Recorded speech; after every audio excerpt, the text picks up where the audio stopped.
Hi, everyone, and welcome to our webinar. If you're watching this in October, happy Cybersecurity Month. I am, of course, Adam Mansour, and I'm joined here with our guest, Scott McDaniel from Simple Helix. Hey, Scott, how are you today? Doing well. How are you doing, Adam? Very, very good. Thank you. We're going to give it a couple seconds for people to join. I'm going to keep the slideware up here, which I'm going to periodically bring down. And, of course, just give a couple people some opportunities to just make sure they get in. We'll start in just a few seconds. Now, while we're sort of waiting for people to collect in, I want to make sure that we understand that the format is that we're essentially going to be almost like an interview style. And we're going to have some slideware. We're going to save Q&A for the end. The presentation here also has a number of key giveaways. Make sure you're paying attention near the end, because at the bottom there's going to be a CMMC tracker, which is a sort of project plan. It offers an opportunity for you to sort of work with your system security plan to essentially assess yourself, which is going to be the goal of this presentation, is try to make sure you can start making decisions. We are also going to have Q&A near the end where you can ask Scott or myself questions about anything we covered today. All right, I think we've been, open for a little while, so we're just going to get started. So welcome, everyone. We're going to talk about CMMC compliance and how to achieve the right level. We're going to take on two different perspectives today.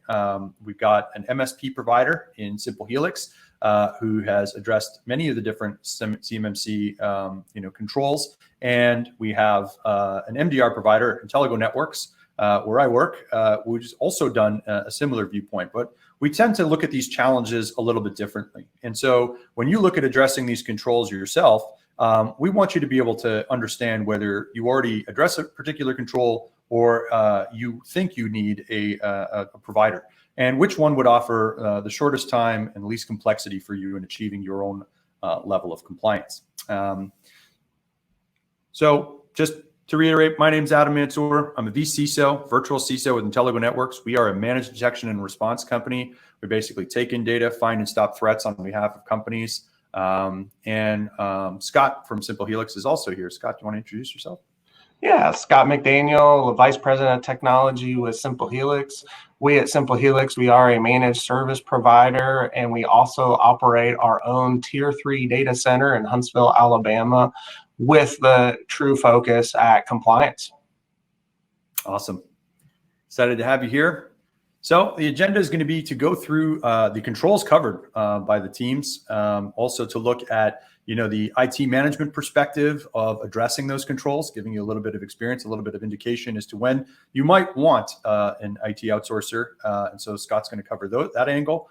I'm going to cover the cybersecurity perspective here. We're also going to, offer a self-assessment and consultation at the end of this. So if you're looking to assess yourself against these controls and understand whether or not you could use a provider like us, there's some free giveaways to help you do that. We're also going to give you some examples of easy and complex controls, just to give you a taste of, what some of these controls might mean in terms of the sort of setup, time, resources, people, process, technology that are involved in some of the more difficult level 5, level 4 type questions. Then we're going to leave it up to Q&A. So let's get started. CMMC, if you're on the phone looking at this, you're likely looking at this as part of, addressing customer concerns around your own IT and security practices. Now, when you look at this, there are a number of different ways that the controls can be addressed, either individually by yourself or in conjunction with a partner, an MSP, IT outsourcer, or an MDR provider are examples of the type of providers you can go to. You can also obviously seek things like consultation. We want to be able to focus on capabilities and the types of things that enable these types of controls. So just looking at the color-coded graph here, you kind of understand how many controls are out there that could be addressed by one or more parties. Now, this is all going to be in the spreadsheet at the end of this, so don't feel like you have to take these down or ask which specific controls. All this is included in the giveaway at the end to help you understand when to reach out to a particular provider, including assessing yourself. Now, Scott, I'm going to turn it over to you really quickly and just talk about, why would a customer want to achieve CMMC compliance? Yeah, so the main driver for CMMC compliance is this mandate that is coming down from the DoD Historically, if you were in the defense industrial base and you were working on either as a subcontractor or as a prime on a DoD contract, you might have been familiar with the previous model of DFARS. That is getting changed to CMMC. And the fundamental change with CMMC over DFARS is this concept that a third-party assessor will come and they say assess, I'd like to say audit your business. And really at the end of the day, you have to have that CMMC certification if you want to continue doing work in the DoD space. Now, when you look at the options for people, there's levels there, right? And so when you look at the process, a lot of people on the phone today are either looking to get started or they're looking to understand it a little bit more deeply. What's your advice on where people should start with this if they haven't already sort of, assessed themselves?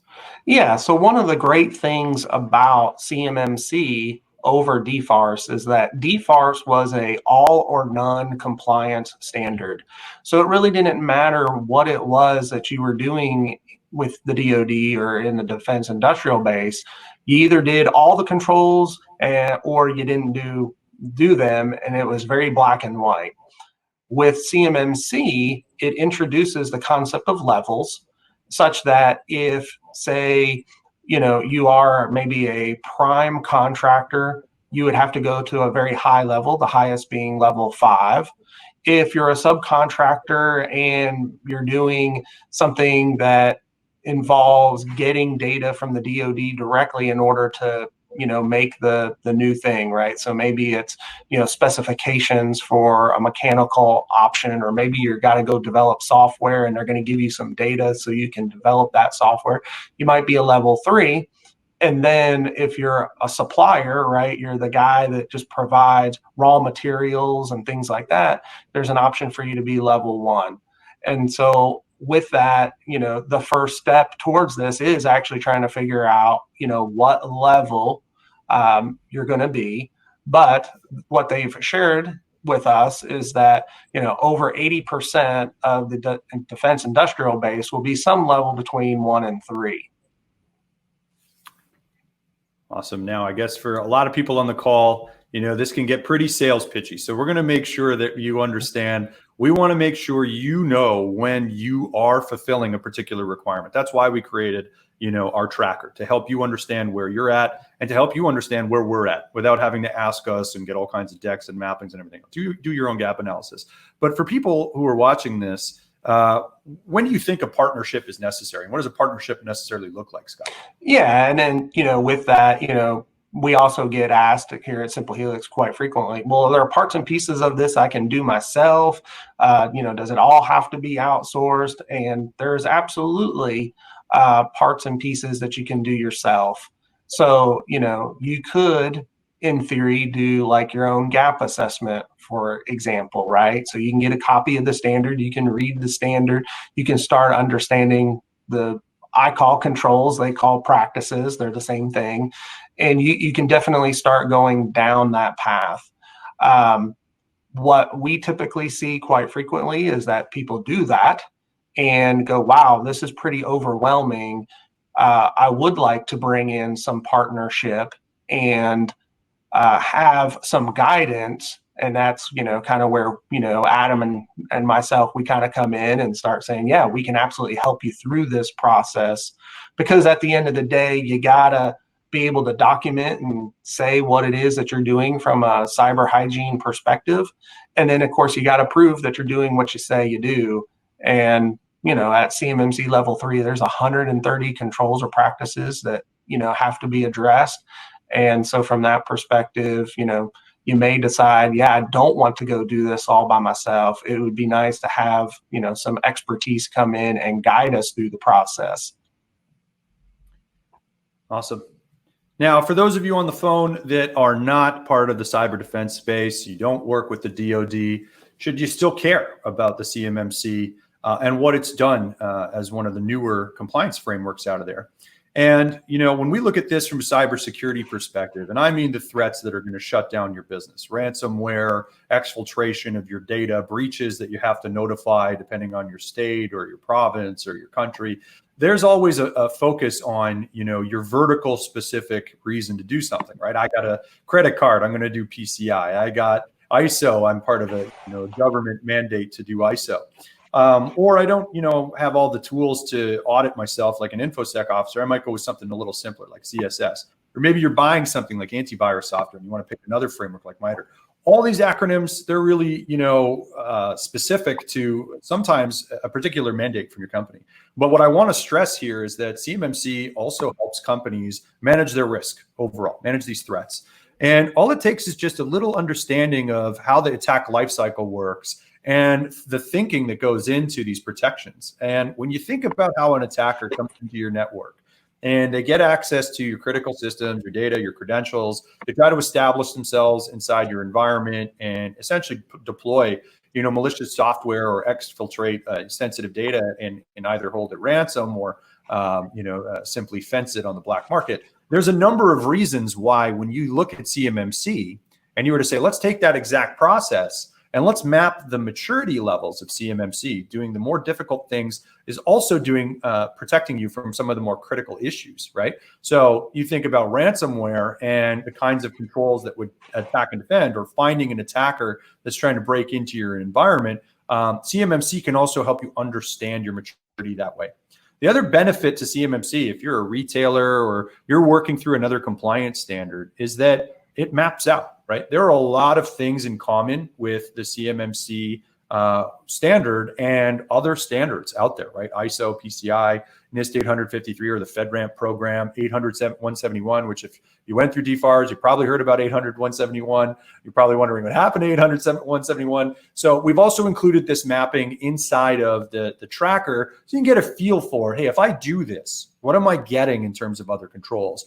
And, like Scott said, it's a great place to go because it's got a progression scale. It's got a maturity model. You don't have to just do everything at once and one failure loses you the whole game. You can use this as a multi-year, maybe multi-month mapping program to look at your own cyber protection and keep yourself secure without having to do everything at once. You can say, look, this is a reasonable milestone. We'll hit level 3 for the end of the year, and then we might go to level 5, right? But, for buying criteria, if you are in that DoD space, you're going to want to hit the level requisite with your contract obligations, right? The people that you're doing business with. So all that to wrap up and just quickly say, before we get into individual controls, what are we hoping you do at the end of this webinar? Grab the tracker, self-assess, fill it out, right? Register for a free consultation with us. We will walk you through a control or a question or, a system and ways to achieve things as fast and as cheaply as we know how to do. And hopefully that allows you to be in the driver's seat for making a decision about a project plan, what you should do next to achieve this goal. But as you get into that, of course, there are a couple of pitfalls. We want to talk about some of the ways in which you're going to hit that inflection point. Scott, I want to turn it over to you and just talk about one or two controls that you see as good examples of controls that you may not think you can apply, but it could take just a very fast and quick helping hand from a team that has had experience with that. Yeah, thanks. So with that, with like us at Simple Helix, our typical where we fit into this equation would typically be around implementation, right? So, you've gone through that gap assessment, you've looked over these controls and you're going, okay, I know that there's some stuff missing. And then, we at Simple Helix, we could come in and start bringing in, the technology, the services and things to go close those gaps. So what I wanted to do is just kind of cherry pick a couple controls and kind of show how there's a balance between, hey, there's some things that you could go do yourself that are kind of low-hanging fruit, but then there's other controls that are more challenging where you go, maybe there's a better way to do this, and maybe the partnership and an MSP could help me do that. So to start with like an easy one, when you do get to CMMC level 3, one of the requirements is that you employ spam protection for all your email, And I would say that the majority of us in 2020 would not even accept operating a business without some level of spam protection. And even to that point, if you're already got your email on Google G Suite or you're using O365, spam protection is just organically there, right? So you probably already have that in place. Now you just got to go and validate it and say, yeah, if it's configured correctly, then document that, yeah, the spam protection comes from G Suite, it comes from O365, and we've gone and checked the boxes to make sure that it's turned on. And yes, people are seeing the messages are spam filtered. Where things get a little bit maybe more complicated, and there's things that we've learned that could be valuable in terms of just letting somebody like a Simple Helix or a managed service provider do for you, is when you get a little bit further down the road. So there's another control that specifically calls out that you have, what it just says is what you got to do is you got to terminate user sessions after a defined condition.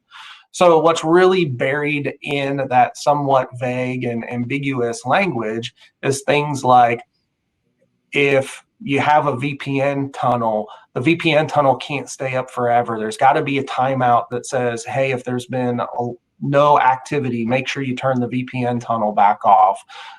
If you've opened a web browser and you're checking email through the web interface, there's some sort of timeout that says, hey, after an idle time, it goes, right? Same thing with, you need to get your screensaver to, lock out. And so all of those things, again, is something that you could go configure manually by yourself. But what we would do is we would say, well, there's got to be a better way, because eventually all the laptops for the organization have to have these things set. And it's really tedious to go set that manually on each and every laptop. Maybe there's a better way. And so we would come in and we would say, okay, well, there is a better way. What we could do is we could join those devices into a device management tool. So like using a specific example inside of Microsoft Office O365, there's a device management tool called Intune. So then what we would do is help get all the laptops and cell phones and everything registered into Intune. And then we go into Intune and we build the policy that says, hey, the screensaver has to kick on forcefully after 10 minutes of idle time. And of course, you get the choice of what that actual time is, but it becomes a much more efficient way. And what we find is, the act of configuring Intune might be out of scope for you guys. So we could step in, we can get the Intune environment up and running, we get the devices enrolled, and then that leaves you with, I just have to set this policy. That's great. Yeah. And I mean, you imagine one avenue, you're chasing every application, every single possible, login and looking at some sort of session timeout from this LinkedIn count, we use it for marketing, right? So you could broaden the scope, or, you could use a helping hand to kind of scope out, hey, this is, a better way to deal with these problems and others in conjunction, right? Because you're going to have ways to map tooling to this as well. When we look at it from a cyber perspective, a lot of people see the more difficult things for a provider like a managed detection and response provider as simply handling the sort of 4s and 5s, right? The way that the levels are broken out is that each category usually has, level 2, level 3, level 1 in it, right? So if we look at risk management and incident response as 2 categories in cybersecurity, it gives you kind of an understanding of, you see how things ladder up, right? And, when you're trying to achieve something like level 4, it's important when people are making the decision for themselves, hey, I should be level 3 because that's going to help me get more contracts. But level 4 and level 5 can help you stop the vast majority of human created threats, right? Attackers that are using new tactics, ransomware as a service, et cetera. So when you look at things like, in risk management, level 4, control 150, it has an example about using threat intelligence. And a lot of people know that, some threat intelligence feeds are, free and they can download stuff from DHS, et cetera. But the control asks you to make sure that you're using it in monitoring, in threat hunting, and in response, meaning you're actively blocking things using a threat intelligence feed. That's quite a difficult task for a company that probably doesn't have an incident response team or an individual dedicated threat hunting team, right? And so in those cases, you look at those protections and say, maybe I don't want level 4 and 5, but this is really high value stuff from protecting your actual networks and environment, right? Similarly, when an incident does happen, if you see something flagged by your antivirus or firewall, it asks you to utilize forensic data in gathering, information about the data and whether it's accessed, to look for transfers, things like that, right? Forensic data isn't just in your systems, right? This is the kind of stuff that can be wiped or removed. And so it kind of involves collecting it all the way along and making sure that there's all kinds of monitoring to make sure you have an unbroken pipeline of your data going somewhere else other than your assets, right? Another strong reason to look at, if something does happen, you need that flight recorder, you also need the team looking at it. So these things kind of work in conjunction with one another, and likely are things that you might look at and say, well, that's really difficult. Luckily, I don't have to do that. Understanding, though, that this is a very good way to prevent very specific cyber attacks from hitting you. Another component, of course, is that, that you look at these other requirements, say, okay, I got the threat intelligence.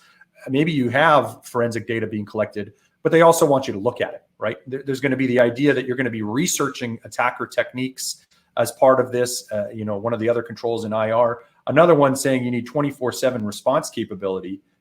How do you prove to an auditor that you have that, right? You're going to have at least a staffing arrangement or a call, pager system, something. And quite honestly, when you look at, using attacker tactics and maybe something like the MITRE framework, it's a fairly advanced thing to just deploy, right? Some people just say, we'll buy a SIM and we'll go into it when something happens. And they're saying, no, you have to have a procedure to do this kind of stuff daily and look at and advance these rules against changing behaviors, because that's what it takes to block the new kinds of ransomware. Now, if you consider this against your normal operation, most companies would be happy with dealing with an alert and probably, doing some forensic investigation at the time the alert is sent to their staff. But what the CMMC is saying, and a lot of cybersecurity personnel are saying, is that these advanced persistent threats, the threats that are actually targeting this defense base, are really focused on changing the tactics to get around prevention tools, your antivirus, your firewall, the things that would generate an alert or automatically block something.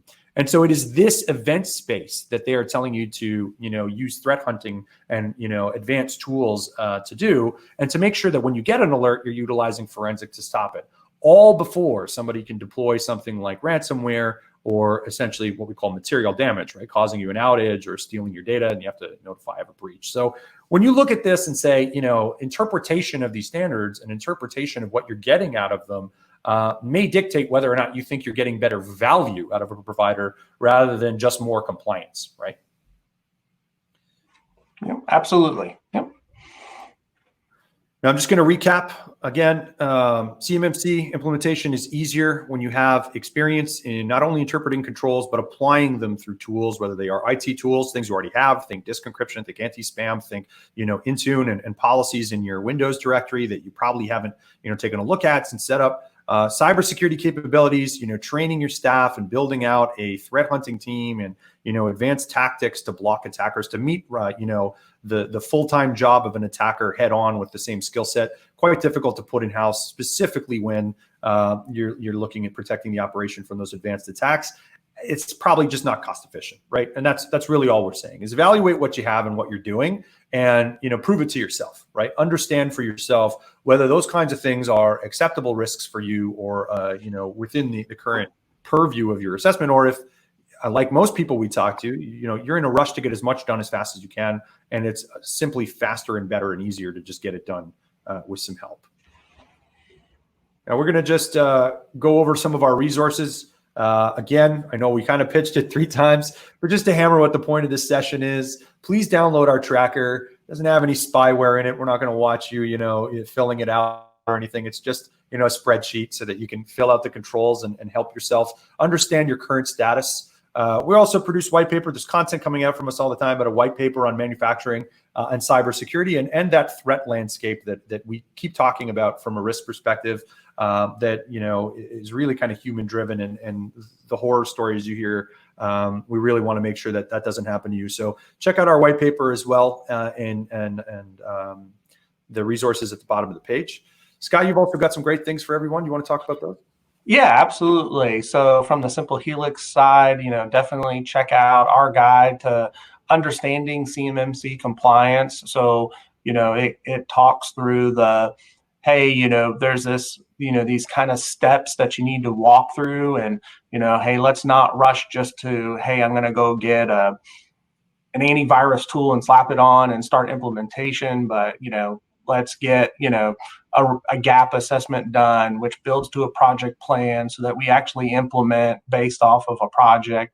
So, you know, just understanding, you know, what CMMC is, understanding the ways that you can get yourself through the whole process from tip to tail.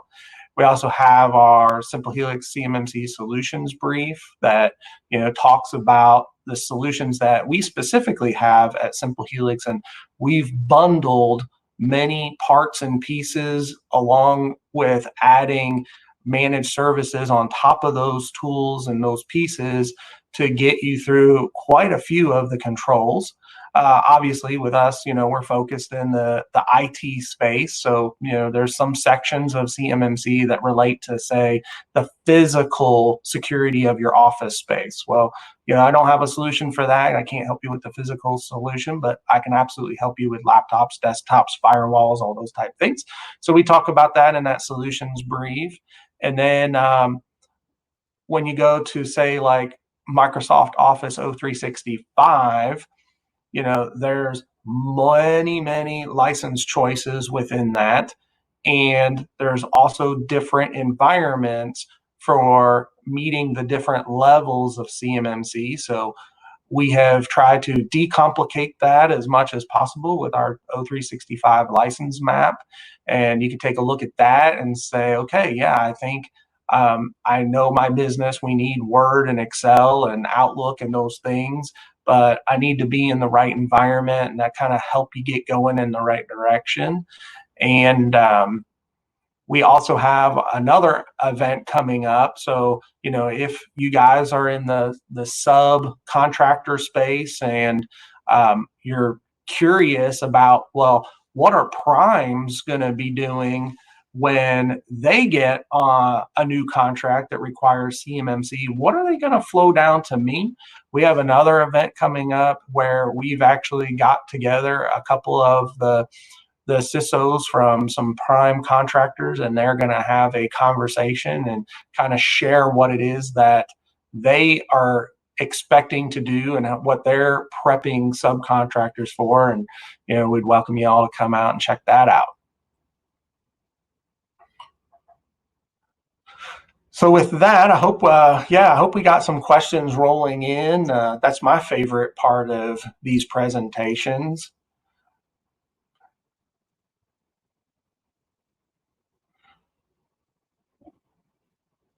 Adam, I think you might be muted. I am indeed. How am I doing now? First question, passed. Am I muted? Answer yes. So we have a few coming in, I think, on the questions here. So if you guys want to be able to type in a question for either of us, please do so. So yeah, I see a question that I think I can run with, Adam, which was the question was, have you ever had any customers stay on G Suite and be compliant with CMMC? So from our standpoint, the answer there is yes. You can stay on G Suite for levels, say 1 and 2. When you start getting up into level 3, from our perspective, you start having to do device management, and you know, you got to start managing the fleet of laptops and desktops and stuff, which is something that G Suite doesn't organically do. When it comes to another thing that G Suite organically does not do is the full end-to-end email encryption. So for levels 1 and 2, what we could do is we can layer on another tool like Prevail, for example, that could plug into your G Suite that would enable you to have the end-to-end email encryption. And then as you move up in the CMMC level 3 and you start moving the needle and saying, yeah, I got to start, making sure that laptops and desktops have hard drive encryption turned on. I got to have asset management. I got to have, whitelisting and blacklisting of applications that are installed on those things. Those are things that just don't organically happen with G Suite that can organically happen with O365. And so, like for us at Simple Helix, we do see the majority of our customers at that point make a transition over to O365. Yeah, just to add on, I mean, sometimes you look at other cloud providers, email and SaaS apps are one thing. There's also IaaS, like infrastructure as a service. You look at, teams like Amazon, Microsoft, and of course, Google and Oracle and others putting together hosting facilities. From a CMMC perspective and, Nist 853, the idea that the FedRAMP certified facilities are going to be places you're going to be putting some of this data. It's also another consideration, I think, for when you think about regions in some cases for those infrastructure services that's going to come up. You can check the compliance for a lot of these things out on the websites for these programs. So, Azure and, Amazon will tell you which facility is covered and which one isn't. It's a shortcut just understanding whether or not your hosting is going to be sufficient. If you got, some spreadsheet up there, it's part of your vendors, right? And you should be categorizing those as, in a good place, well, the Gov Cloud, or in a place that doesn't have all the right certifications for the facility. They haven't been inspected. So check those out as well. See what your providers are using for their hosting facilities, and understanding where their data centers are is a great way to understand that facility security clearance to maintain that. But of course, what Scott said is bang on, right? It's more than just email. There's going to be so many things that the Microsoft suite has that are on great CMMC enablers, of course, with the single platform, but also from a cybersecurity perspective. I can't tell you the amount of cyber attacks that, policy would have defended, right? Simple policy, not advanced supreme antivirus or an incredibly intelligent host firewall or network firewall. It is sometimes just a simple game of making sure application whitelisting is enabled. And, Microsoft natively enables these tools. If you're using Microsoft laptops, you can harden them to the point that security is applied by default. And so it's just a simple way to do things. You just need to have somebody explain how these things work. So shameless plug again, take the free session, take the half-an-hour session. I can talk you through things like that. We can point you to Scott and the team to handle these kinds of things, even through a conversation. Right? Yep. And then, another topic I wanted to, kind of circle back on, which was, the theme of our presentation was, all right, well, I see this thing coming down the pike, right? There's this thing I hear, the CMMC compliance standard. It's about cybersecurity. I know that I'm going to be working in the defense industrial base. I'm going to have to do something, but how do I know what is the level I got to go start working towards? And there's a couple things that are going to move that needle. And, one obviously is, it will show up on a RFP that will specifically call out that you need to hit a very specific CMMC level. Alternatively, if you're working with a prime, the prime could pass down and say, hey, as a sub, I want you to be CMMC this level. And then there's also just your business as a whole going, well, I want to be cyber secure, understanding what the different levels is, and I will go achieve a level because that's what we strategically want to do for our organization. Now, with that said, obviously those are 3 swim lanes, but we also know that the original or the predecessor to CMMC, DFARS, it had 110 controls. Those 110 controls all exist at the CMMC level 3. So there is kind of this, center of the bell curve target to go after. And, if you were already under DFARS, then you've already done 110 controls. The idea being, okay, now I got to add on 20 more controls and I'll be CMMC level 3. So, if you were looking at us as a, a bell curve histogram kind of thing, set level 3 is sort of the big target that I know, at least here at Simple Helix, we see most people trying to go achieve. And then, for the levels 4 and 5, things do get much more expensive. They get compoundedly more difficult to go solve. And so from that perspective, it gets a lot harder and more expensive to get up there. But hey, Adam, what do you think about it? Yeah, I think that certainly the mandate's going to be for our customers. The mandate gets passed down by their kind of biggest provider, right? Like that's kind of where, before an RFP hits their desk and somebody says, "Go do this so we can win," I think where it's organically going to start as a selection process to keep the customers you have. Who are the customers Exactly. that push you into a particular level of compliance? And then the same question IT always gets: relative security. What are we doing about all this, right? We've got hundreds of controls. Let's go, right? Like your boss wants to know tomorrow when you're going to be done, and what tools do we have? And I see another great question in the chat that actually kind of dovetails to this, right? What do you recommend for, right? Because I think you're going to go through this assessment. You're going to see people, process, technology. You're going to see tech categories that, identity management, identity and access management, identity processors. You're going to wonder, okay, well, can I go to an Okta? Can I stick with AD? What's AD in the cloud look like? MFA, et cetera. So there's going to be a lot of that tooling conversation. And one of the more difficult tools that you have to work with in cyber is something called data loss prevention, right? And the science, is in the name, right? People think that this is going to be a product that you're going to deploy that's going to understand where your sensitive information is and prevent it from escaping, right? And, such is the trick that everybody tries to, deconstruct, right? Everybody wants to look at this product and go, well, there's 7 million exceptions to that rule, right? Like, what if somebody wrote it down on a piece of paper? And how about the printouts that we have to, mail away securely? And what about the engineering diagrams that are binaries? They're these large 50 gig files. Like, how are you going to stop the movement of that? And what about USB key? And what about a CD? And what about, a telephone call? And for years of my life, so I was a master certified with a company called Vonsu, got acquired with Symantec a long time ago.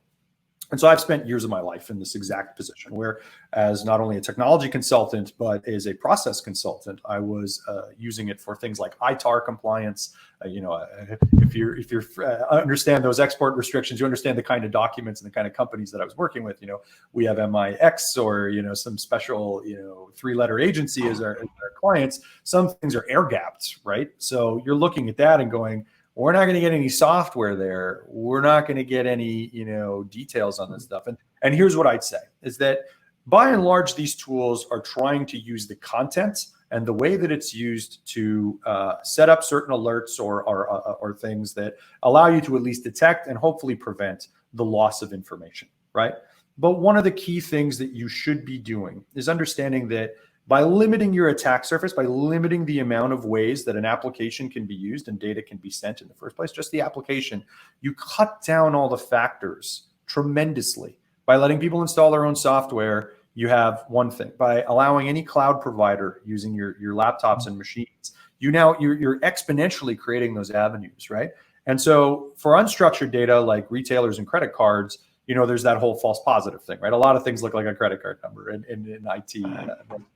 And there's a lot of ways for that credit card number to leave, right?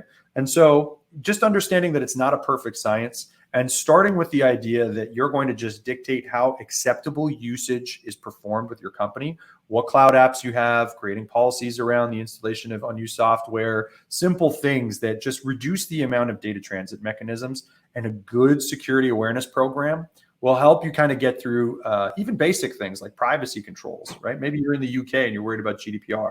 Maybe you have, very large documents that technologically you're not going to be able to create something that stops that engineering diagram from being copied to USB if it's enabled in certain cases. Like maybe we use encrypted only. So there's a lot of use cases that you start to create the more avenues you have. Lock down your machines to start.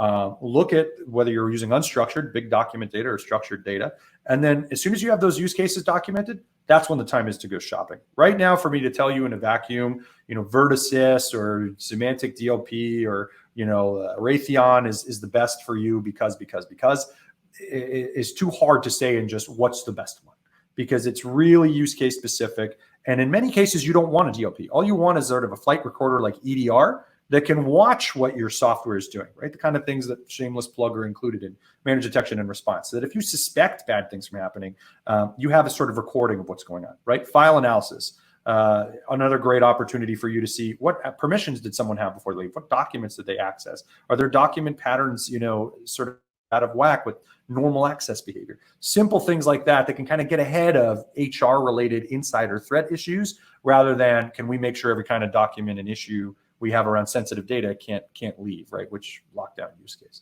Hope that answers. I mean, I could go on for obviously multiple years and have on this subject. So hey, Adam, we do have another question that came in, and the question was, to perform an effective gap analysis, does the company need to have completed a self-assessment using the Nist 800-171? I can certainly answer that. Well, yeah. Happy to do. Okay.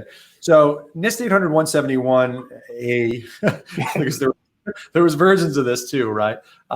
If you were kind of working with DFARS before, this was sort of the standard that a lot of people, and there was, ExoStar portals from Lockheed and a whole bunch of other people that had, used this standard as almost like the precursor. I'm not going to say it's the direct precursor because it's related to, and if you download the tracker, you'll see exactly where it's related so that you're not confused about the overlap. And I think you as well have like the Nist 800-171 areas of the controls and some of the giveaways as well, Scott. But, you don't need to have done a Nist 800-171 audit to do a gap analysis of yourself. You can take the tracker, which is all the controls that are in CMMC at every level, and fill it out to know where you're at across each. And then that'll tell you what your gaps are, right? If you want to then know from those controls which ones would have made you Nist 800-171 compliant, go for it. But the truth is that if you're going to get audited by somebody who's giving you the CMMC certification, Nist 800-171 might have given you a bit of a leg start, a running start at CMMC, but they're not the same thing. So you do want to just do CMMC, I think, from start to finish. Even if you have done Nist 800-171, you probably answered these questions before, so it's a copy-paste job. But certainly you don't have to start at 171 to do a self-assessment on CMMC. And I would agree with that 100%. And, what we see frequently at Simple Helix is that people started working on their DFARS or the Nist 800-171 controls, and somewhere in the middle of it, the momentum got lost, right? So not all 110 controls actually got implemented. And so from that perspective, what we really kind of see is we'll go back and just do, like you're saying, Adam, do the CMMC assessment. Because you did some work on DFARS, what that's going to mean is you're going to answer yes more frequently when you do the CMMC gap analysis. But you don't have to do the DFARS first before jumping into CMMC. You can go straight into CMMC, and from that perspective, there is the conversation that when you do go get CMMC level 3. And you're holding that certification, you can actually reverse flow that back to cover your DFARS. So from that perspective, but you can't do it the other way. You can't uplift DFARS into CMMC. So from our perspective, absolutely just go straight for the CMMC and then let it flow back down into DFARS, as opposed to trying to do DFARS first and stepping up into CMMC. And don't get dejected, guys. If you've done your 171, yes, good point. This amount of overlap. Think of CMMC as a superset. It's not wasted work. You didn't waste your life over the last 3 years. They tried to preserve as much when they made CMMC of the controls they were using from DFARS and 171. But you'll see that exact mapping, of course. And Scott, you're bang on. So super quick one. This is an easy one. I love taking the easy ones. Are we sharing the recording at the end? Yes, this is on Bright Talk. This is not, stage gated. We're not going to make you pay money for this or, do all kinds of other stuff. Just if you sign up for Bright Talk, log in and you'll be able to find this this recording in its entirety and the materials.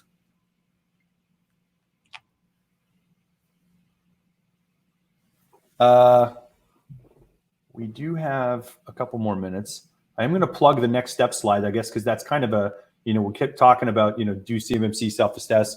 Check out the resources here at the bottom of the webinar if you're on it. The self-assessment at CMMC, you'll see it. It's kind of like a spreadsheet. Fill that out. You can book time with Intellego for a readiness consultation. This will help you essentially with your system security plan. We can talk you through what that is and how it relates to the self-assessment, but the right place to start is the self-assessment, and then book time to talk. And then from there, essentially, Simple Helix and Intellego can engage with you to answer a lot more of these questions in much more detail. Probably the real answers, the stuff we wouldn't say on a generic webinar. Yeah, so there was one more question that sneaked in while we were kind of wrapping up that I think is a good question to go answer. So the question was, how long until CMMC compliance becomes a requirement? I've heard anywhere from 1 to 5 years for full implementation. And so, I kind of want to take a swing at that one just for a quick second. So CMMC is absolutely a phased rollout standard. And so the standard itself got dropped at the bottom of January of this year. And the original timeline was that third-party assessors would get trained in March. Of course, there was this little thing that happened globally called COVID that did impact the assessor training. But assessors are coming online now here in October, and they were able to start getting that training in the summertime. Then with the first round or the first wave of assessors coming into the marketplace, the DoD would release 10 RFIs and 10 RFPs with a CMMC requirement.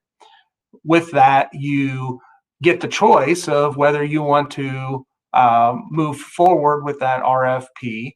And then the other part that came up with over the summertime is that they originally, when they were touting CMMC, it was you had to hold your CMMC certificate when you submitted your response for the RFP. The rule on that's now changed to the point of you can see the RFP, you can bid, you have to have your CMMC certification at time of award. So you now can continue moving down the path, but then if you tiptoe into that RFP, there is a timer set, and you got to have this certification process done by the time that award would come around to you. Then, like I mentioned, it's 10 RFPs this year. As we roll into the beginning of 2021, the calendar 21, not the fiscal year 21, but January, February timeframe, there will be another 75 that get released with a CMMC requirement, and then it just continues to grow after that, right? So with the intent that in 2026, DFARS would be completely replaced with CMMC. I'll add one more thing. I mean, if you're on this call hoping to understand whether you should get the auditor certification, check out cmmcab.org. They've got some great resources for people who are looking to get accredited as an auditor. There's different areas of audit there. That's a little bit out of the scope of this, but like Scott said, they're obviously looking to phase this into production. And I think where there's been a lot of anecdotes from our customers that already have a mandate from their CEO to become compliant, within end of year 2021. So I would say, especially as you look at some of the project plans that we've seen developed, it depends how far back you're starting from. And I think a lot of people, especially smaller agencies, are, significantly looking at revamping their operations in order to pull this off. And we all know what you guys make and how it works, and that some of these systems are old and not segmented, and we acquire companies. And so, there certainly needs to be a process that you investigate right now, at least assess yourself and understand what your potential project timelines look like, because as more auditors are created and certifications when the auditor gets out there and they're licensed to create the certification, that's really in my head when the certification starts. When people started enforcing it is a different thing. This happened with PCI, as well, right? They would release but the thing, and then they would create these levels of merchants, and people would go out and they would do these audits. The QSA would come and do the report on compliance, and then there were gaps, right? There were always going to be gaps, right? Nobody's gap free on their first self-assessment, and so there are these kind of arcs of time in which they become a little bit less. Okay, you did pass, you didn't pass, you are using this, you're not using this, you got rid of this vulnerability, you didn't get rid of this. And so I think that, there's going to be auditors out there, some saying, no leniency, right? You got an old piece of software, you're not compliant, right? And we don't have enough practice of it to know whether you're going to fail your certification with problems like that necessarily, because that's something the community kind of figures out once they start putting this in there. Are there people getting their certification with vulnerabilities or with 2003 servers or with, an XP machine or, no group policy, right? It depends on how you see this sort of enforced. But right now, the thinking is you fail one, you fail the whole thing. And that you look at these levels, and that's your gimme, right? Is being able to hit a particular level. And that these auditors who might have been slowed down by the pandemic, there's provisional auditors, people are getting certified. They're moving through this very quickly. And this is a fairly sought after certification. There are hundreds of thousands of organizations that do need this level of certification. So it's huge supply, great demand, right? Very little supply, huge demand. People are going to want this certification. So if you're here to figure out if you should get the certification, if you're a US citizen and you qualify, cmmcav.org, I'd say get it. If you're worried about the timelines to getting compliant, definitely figure out your own timelines right now, because I don't think that the certification and the mandate is going to be dictating it. I think that the conversations from higher level providers might preclude you if you're going through an RFP next year, because they want to make sure they're going with a vendor in a multi-year relationship, which most of these are, that is compliant, right? That at least has a plan to get compliant. So they're not, when they're doing their own vendor due diligence, that you're mapping to them, right? Yeah. And I mean, from what I'm starting to see, obviously like with us, we have to go do an implementation, working through and, nailing down an SSP and making sure that, like the parts and pieces that we configure match what's in your SSP, that can take on the span of months, even for a small business. And that's just because of calendar days, right? You gotta, Adam and I, we got to work through different pieces. We're trying to make decisions. Are we applying a technical solution here, or are we rewriting the SSP? We got to decide which one we're going to do. And of course, then you got to go and make those updates and all those things. And it does take time. And then I think one of the things where I think we'll all get constricted, and it's going to be a bottleneck, is actually being able to find an assessor that can come do your assessment. So obviously, like for us, we could staff up and try to get lead times knocked down, and Adam and you guys, you could do the same thing. But for a while, there will be a finite resource called those third-party assessors, and they're going to work in a first come, first serve manner. And so, you definitely don't, I kind of view it as, going up to the meat, in the old days, going up to the meat counter and pulling the ticket off the reel, right? That, if, or like in the Beetlejuice, right? He pulls up like the 2-digit number and he looks up at the board and there's a million people in front of you. I do think that there will be some of that going on. So, the sooner that you start, the better off you will ultimately be. Right. And think about the supply chain problem. If you're in the US right now, it's like voting, right? There's a long line that's going to happen when hundreds of thousands of organizations need this to happen at a particular date, when it becomes a certification problem to getting contracts. And honestly, then it's going to go to highest bidder. It's going to increase the cost of audit. There's going to be a lot of issues if you're not ready to go and trying to start early, at least provisionally, right? Just getting your ducks in a row to know where you're at, right? And if you don't end up getting certified, are your partners going to let you get away with, here's our plan, here's where we're at, is this good enough? We just can't get an auditor. There's this gap time, right? Nobody can say, right? Right. We haven't gotten there yet. Yep. We haven't gotten there yet, but certainly the earlier the better. All right. There was one other question about if we're already using O365, do we need to implement Azure AD in order to be compliant at level 3? So at some point, there's got to be in AD somewhere.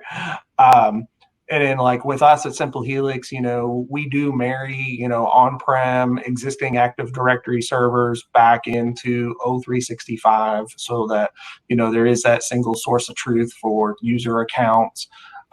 What we see more frequently is that individuals do like the idea of not having to have that physical server or a virtual machine running within their office, and definitely driven by COVID with everybody working from home, picking that up and moving it to Azure AD is sort of a benefit to doing it that way. You don't have to do it that way.